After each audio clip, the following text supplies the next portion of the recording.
Now, this might sound alarmist to the people who don't know any better, but you have to consider what I'm telling you as the equivalent of a big rock coming through space. And we look for rocks perpetually throughout the last 100 years. We have looked for celestial events, and we are familiar with that. And we now consider that a rock coming from outer space as a real threat if it impacts just one part of our planet.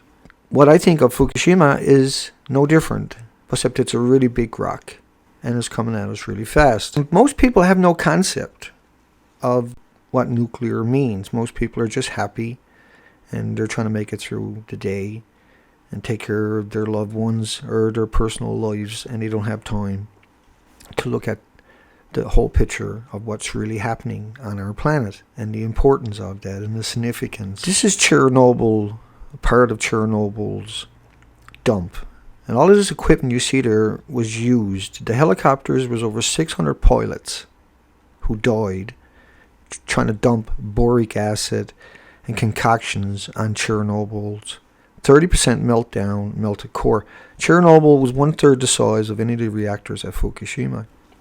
These people really don't know what they're up against. There's 600,000 of these conscripted, and they were put to war against a machine that has never lost a war. We're fighting an enemy that doesn't know how to lose and that takes over the planet in increments over time. Japan was hit by an earthquake, followed by a tsunami, followed by 3 meltdowns. Reactor 1, 100% meltdown to 1 million sievers out in front. 500 sievers can kill you. Unit 2 stayed intact, but it's 100% meltdown, and the fuel pools are melted down and nobody has ever been inside. Unit 3 is obviously 100% meltdown and is missing its top 6-7 floors. These are 10-story buildings. Unit 4 right alongside of it, in the bottom right hand corner, was 100%, as you can see, destruction. And its fuel pool, it didn't have any rods in the reactors, but its fuel pool had fires and obviously detonations, and this is very toxic for a very long time.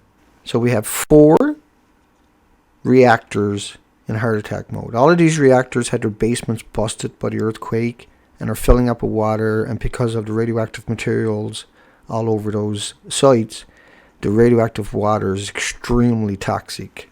It's aerosoled into the environment and hemorrhaging into the ocean.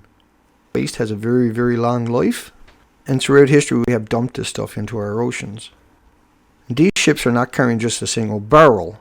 The history of waste and dumping it into our oceans is extraordinary. Now we have Fukushima, reactors 1, 2, 3, and 4 releasing toxins into our ocean, and Unit 5 and 6 is also releasing radioactive material into our ocean because they had their backs broken and filled up with radioactive materials. All of these reactors are in trouble, but 1, 2, 3, and 4 are leaking directly into our ocean. The site is covered in rods and pieces of the rods releasing neutrons and X-rays and splitting atoms. After 3 years, there was no way to contain this. There was no science on the planet to work on it, and the entire planet is shunned from trying to get in there and find out what's actually happening.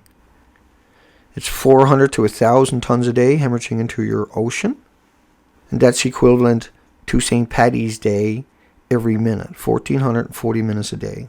Just imagine if that did not dilute for 1,000 years like radiation, and just imagine if that didn't lose its brightness for 1,000 years like radiation. About 1,000 pounds a minute of radioactive dye. At what point does it fill up that ocean? At what point is this going to be a problem? And there is no way to stop this in the near future.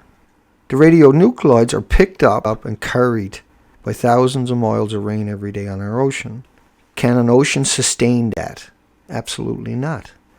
And just because you can't see it, just because you can't smell it or pick it up or touch it, doesn't mean what I'm telling you is not so, because you have to get it off the ship because it's so dangerous. Now we have Fukushima hemorrhaging directly into the ocean from 3 melted cores, and each of these melted cores are 3 times the size of what they had in Chernobyl. And Unit 3 is max fuel at the very top there.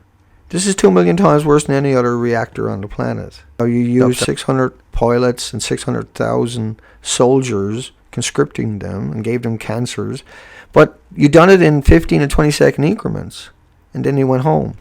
Canada got busted covering up spikes in Fukushima radiation. They had done a survey right along the coastline and showed evidence of sharp features in the Fukushima plume, the plume over southwestern British Columbia. That's Health Canada talking about this. On the 18th and 19th, they flew along the coastline for 18 hours and they found radioactive materials all around the coastline. They got called out for it, for not telling anybody a couple of years later.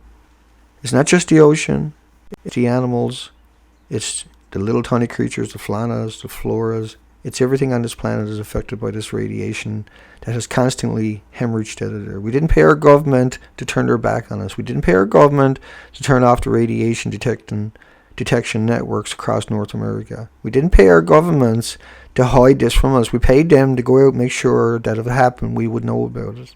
And they turned their back on us.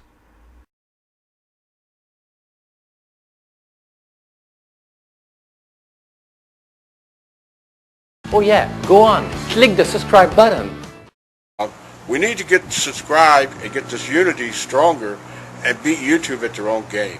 Okay, that's what this is about. Like I say, go to the remix button, hit the remix button. That way you'll have this video and keep up with this. Otherwise, YouTube's just going to control us, guys, and it's really bad.